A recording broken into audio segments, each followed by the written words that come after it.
저도 잘 알고 있습니다만 저희 며느리는 해도 너무하는 것 같습니다.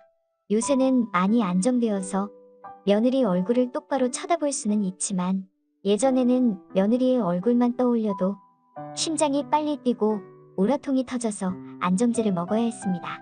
지금 와서 생각해보면 참지 말고 곧장 말했어야 했는데 왜 미련 곰탱이같이 아무 말도 못했었는지 후회됩니다. 혹여나 아들에게 피해가 갈까 싶어서 눈치만 보았었는데 어느 날 아무리 세상이 돈이 우선이고 세상이 각박해졌다고 해도 어찌 자기 배우자의 엄마를 그리도 모질게 대할 수가 있을까에 대한 생각에 사로잡히다 보니 며느리를 한번 혼내지 않고서는 죽어서도 편안히 눈 감기 힘들겠다 싶었습니다. 이 사연은 제 며느리에 대한 이야기입니다. 아들은 제법 공부를 잘했었어요. 넉넉하지 않은 살림에 학원 한번 보내지 못했었는데 우직한 저를 닮지 않고 먼저 세상 떠난 남편 머리를 닮았는지 똑똑했어요. 중고등학교 시절 학생회장도 했고 교우 관계 좋다는 선생님 말씀도 들었습니다. 저는 동네 시장에서 야채를 팔고 있었지만 그런 저를 한 번도 창피해 한 적 없던 그런 아들이었죠. 저희 아들에겐 옛날에도 미안했고 지금도 미안한 일이 딱 한 번 있었어요. 아들의 대학 진학을 위해 담임 선생님을 만날 일이 있었는데 그땐 먹고 살기 바빠서 제가 미처 옷차림에 신경을 못 쓰고 장사를 하는 도중에 부랴부랴 학교를 방문한 적이 있었답니다. 깜빡깜빡 하다 보니 분명 제 집 사정을 아는 시장통 가까운 사람들은 고생 끝에 낙이 온다고 진심으로 저를 축하해 주었지요. 아들은 회사에 취직하고 6개월 정도 지나서 저에게 그러더군요. 엄마 그동안 저 키우느라 여태 고생하셨는데 이제 야채 파는 일은 그만하셨으면 좋겠어요. 그렇게 계속 앉지도 서지도 못하고 행상 일하다가는 나중에 골병 들어서 병원비가 더 들어요. 회사에서 성과급 명목으로 목돈도 준다고 하네요. 저 이날만을 손꼽아 기다렸어요. 그동안 월급 모은 거랑 성과급이랑 해서 일단 이제 전세 대출 받은 거 갚도록 해요. 우리 그리고 엄마도 이제 시장일 그만하시고 집 근처에 가게 하나 있으며 알아보세요. 그 정도는 대출 받으면 할 수 있을 것 같아요. 아들 통해서 톡톡히 보상받았습니다. 저는 장사해서 하루 벌어 하루 살아서 빚 갚을 엄두도 못 냈었는데 아들의 6개월이 조금 지난 때에 오랜 빚을 한 번에 해결해 주더군요. 거기다가 가게까지 내어준다고 하니 얼마나 행복한지 모릅니다. 하지만 빚의 무서움을 알았던 저는 아들이 빚을 져서 가게를 차려준다는 것이 너무나 가슴이 아프더라고요. 그래서 단박에 거절했습니다. 하지만 아들은 그 뒤로도 계속 가게 자리 언제 알아보냐고 시도 때도 없이 물어보고 쉬는 날에는 저를 부동산에 데리고 가기까지 하는 통에 몇 날 며칠 고민한 끝에 작은 가게 하나를 얻었습니다. 갑갑한 시장통이 아닌 번듯한 점포에서 요리를 하는데 얼마나 가슴이 시원하던지요. 시장 안에서는 내내 가슴이 답답했었는데 뻥 뚫린 곳에서 요리를 하니 콧노래며 노랫가락이 안 나올래야 안 날 수가 없었습니다. 저는 정말 열심히 장사했고 돈을 벌면 절대 허투루 쓰지 않았죠. 아들이 결혼할 때 목돈이라도 마련해 줘야겠다는 생각에 돈이 생기는 족족 빠짐없이 저축했습니다. 은행 직원이 우수 저축인이라고 값비싼 선물 세트도 줬습니다. 그렇게 아들이 해준 가게에서 몇 년 동안, 지난 10수년 동안 시장에서 야채 팔아서 벌었던 돈보다 더 많은 돈을 벌 수 있었어요. 어느 날 아들이 결혼을 하겠다며 같은 회사에 다니는 여자를 데리고 오더군요. 선남선녀가 따로 없었어요. 너무나 잘 어울리더라고요. 똑똑하고 예뻤죠. 더군다나 둘이 같은 대기업이니 더할 나위 없는 며느리감이었습니다. 사돈댁에서 날짜를 잡아주셨고 저도 나름 아들의 결혼을 준비를 하는데 어느 날 연락도 없이 며느리가 가게를 찾아왔더군요. 제 가게를 쓱 둘러보더니 뭔가 정리할 부분이 있어서 왔다고 했습니다. 결혼하기 전에 확실하게 정리를 해두고 싶은 게 있어서 왔어요. 이상하다고 생각하지 마시고 요즘 젊은 사람들 성향이라고 생각해주세요. 확실하게 정리를 해야 어머님도 저도 나중에 마음 상할 일이 없거든요. 오빠랑 결혼 준비하면서 서로 재정 상태를 확인했는데 이 가게 보증금과 권리금으로 대출받은 것이 있더라고요. 앞으로 4년 정도 더 납입을 해야 하고요. 솔직히 그것도 따져보고 싶은데 글쎄 오빠가 결혼하게 되면 어머니께 매달 일정에게 생활비를 드려야 한다고 말하지 뭐해요. 그동안은 자신이 어머님과 같이 살고 있어서 집 생활하는데 이것저것 냈지만 분가하면 어머님 혼자 벌어서 생활을 하셔야 하는데 그러면 너무 힘드실 것 같다고 하더라고요. 저는 어머님의 넉넉하시지 않은 건 알고 있었지만 장사하시는 걸로도 모자라 생활비까지 드려야 할 정도인 줄 몰랐거든요. 그래서 그 부분을 좀 정리하려고요. 저희 결혼할 때 얼마나 해주실 수 있는지, 또 결혼 후에는 저희가 생활비를 드려야 하는 거예요? 저는 정말 일찍 깜짝 놀랐어요. 아들이 여자 마음을 몰라도 너무 모른다고 생각했어요. 제가 식당을 하고 있는 것을 알고 있는 며느리는 경제적인 지식이 너무 없었습니다. 아들이 밀어붙일까봐 조바심 나더라고요. 결혼 전 경제적인 문제로 헤어지는 사람도 많다던데 괜히 저 하나 때문에 그런 불미스러운 일이 생길까봐 너무 걱정되었죠. 저는 며느리에게 확실하게 말해주었습니다. 아들이 내 걱정이 많아서 그런 소리 한 거야. 정말 미안하게 생각한다. 나도 아들 결혼할 때 보태려고 몇 년 전부터 정기적금 여러 개 들어놓은 게 있어. 마침 너희 결혼 전에 만기 끝날 것까지 하면 너에 비해서는 큰 돈은 아니겠지만 집었는데 보태면 될 거야. 그리고 내가 아들에게 말하려고 눈치 보고 있는데 아들이 갖고 있는 이 가게 보증금 권리금은 나한테 돌릴 생각이야. 장사하는 돈으로 그거 갖고 나 생활하고 하면 될 것 같아. 그거 다 갖고 나면 이 가게 보증금이랑 권리금 받아서 너희에게 반 떼어주고 나머지 내 노후 자금하면서 너에게 부담 안 주려고 한다. 그러니 그 부분은 걱정 안 해도 돼. 며느리는 제 말을 듣더니 한숨 쉬며 이야기하더군요. 그러니까 어머니 말씀을 장사해도 남는 게 없다는 이야기시네요. 그럼 오빠 말대로 경제적 지원 없으면 생활하기 빠듯하다는 말씀이시잖아요. 어머니 뜻 잘 알겠어요. 그럼 앞으로 저는 어머님 용돈 드리는 것으로 어머님 대접을 해드리는 거라고 생각하도록 할게요. 용돈을 주는 걸로 시어머니 대접 대신한다는 말이 확실히 무슨 의도로 이야기하는지 그땐 몰랐습니다. 하지만 그 의도를 알아채는 것은 그리 오랜 시간이 걸리지 않았어요. 며느리는 가난하고 없이 사는 시어머니 자체가 부담이 되었던 것이고 싫었던 것이죠. 며느리는 모든 걸 돈으로 해결하려고 했습니다. 결혼하고 처음 명절이 다가올 때였습니다.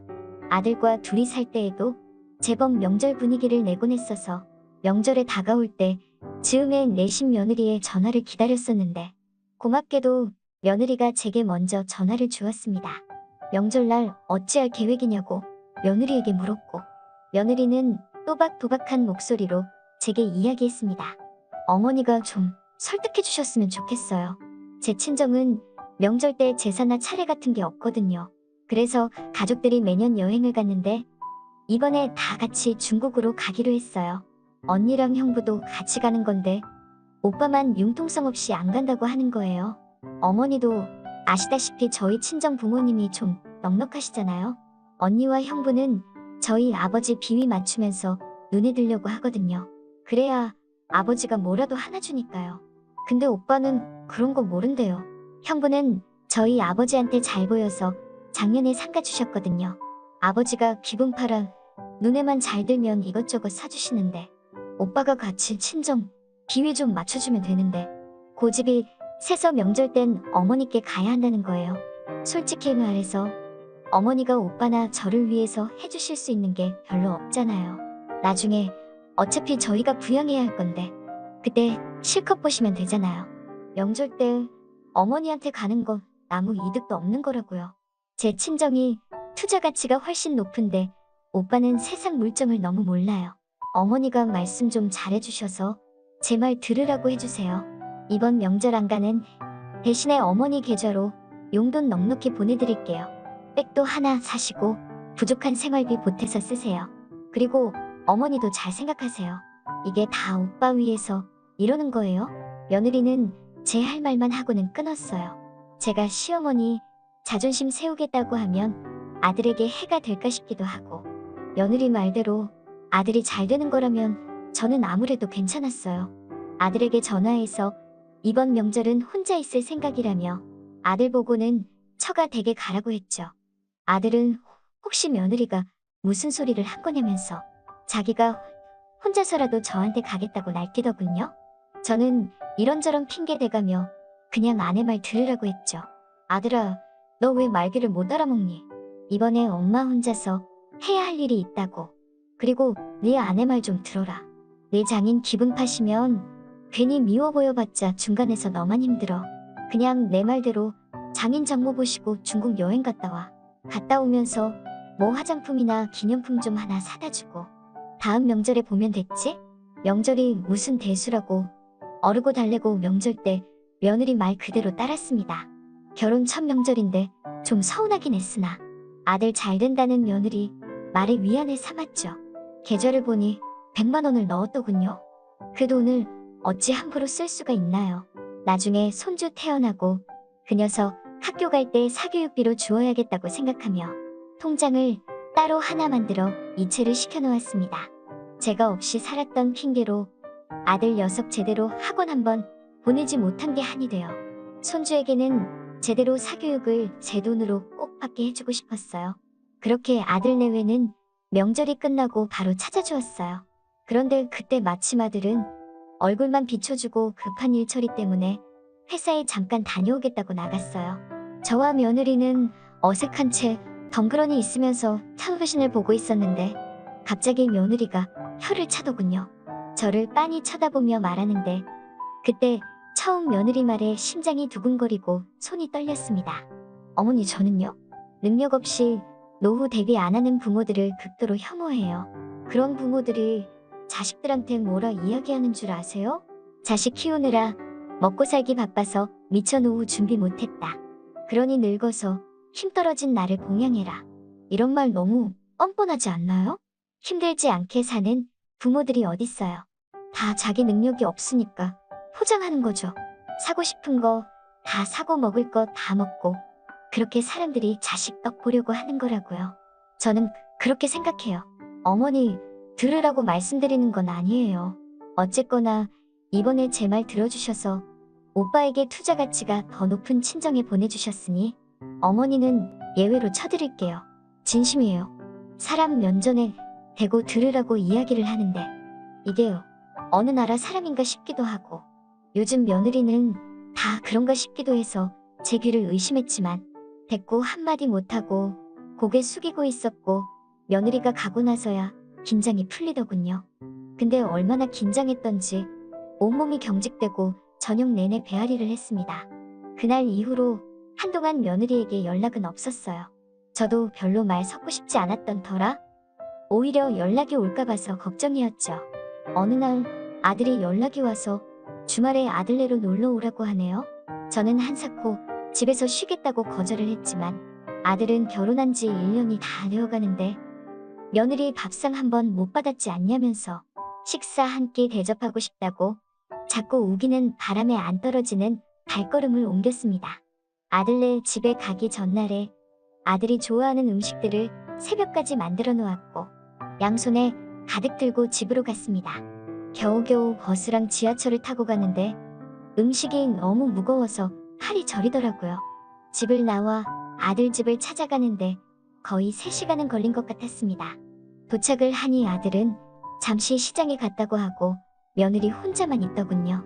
제 손에 잔뜩 들고 있는 짐을 보더니 거들어주지 않고 인상만 쓰고는 냉장고 옆에 두라는 겁니다. 저는 음식을 풀어 냉장고에 넣으려고 냉장고 문을 여는데 며느리는 왜 남의 집 냉장고 문을 여냐면서 신경질을 내더군요. 저는 지금 냉장고에 안 넣으면 상하는 음식들이 있어 냉장고에 넣어야 한다고 기어들어가는 목소리로 말했더니 짜증을 내더라고요. 아니 어머니, 앞으로 못 사가지고 오지 마세요. 저희 집에서 밥도 거의 안 해먹고 많이 해먹으면 그날 바로바로 해먹고 남는 건 다 버리거든요. 이런 거 가지고 오셔봤자 나중에 다 음식물 쓰레기로 버려져요. 이런 거 한다고 없다고 달라고 하지 마시고 제발 좀 아껴 쓰세요. 그러고는 횡 안방으로 들어가더니 지갑에서 30만 원을 제게 내밀더군요. 여기요. 음식값 수고비라고 생각하시면 될 것 같아요.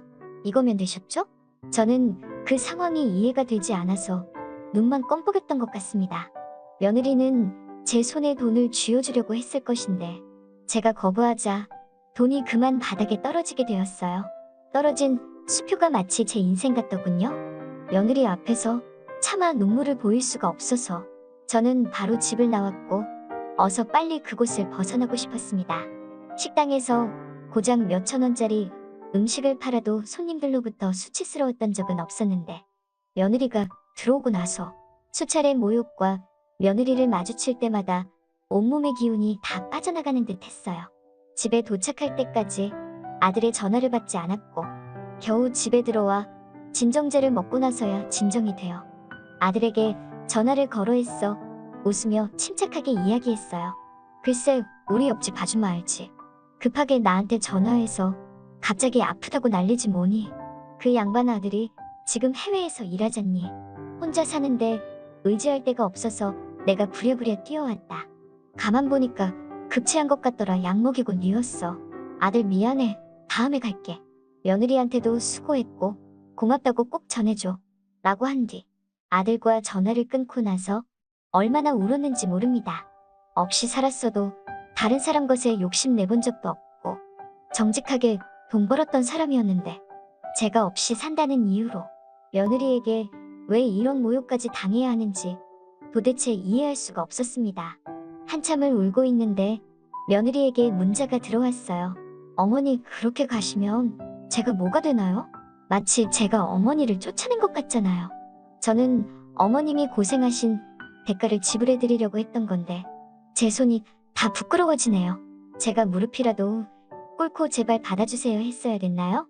용돈 드린 건데 암튼 오늘은 저도 기분이 썩 유쾌하진 않네요. 당분간은 연락 안 하셨으면 좋겠어요.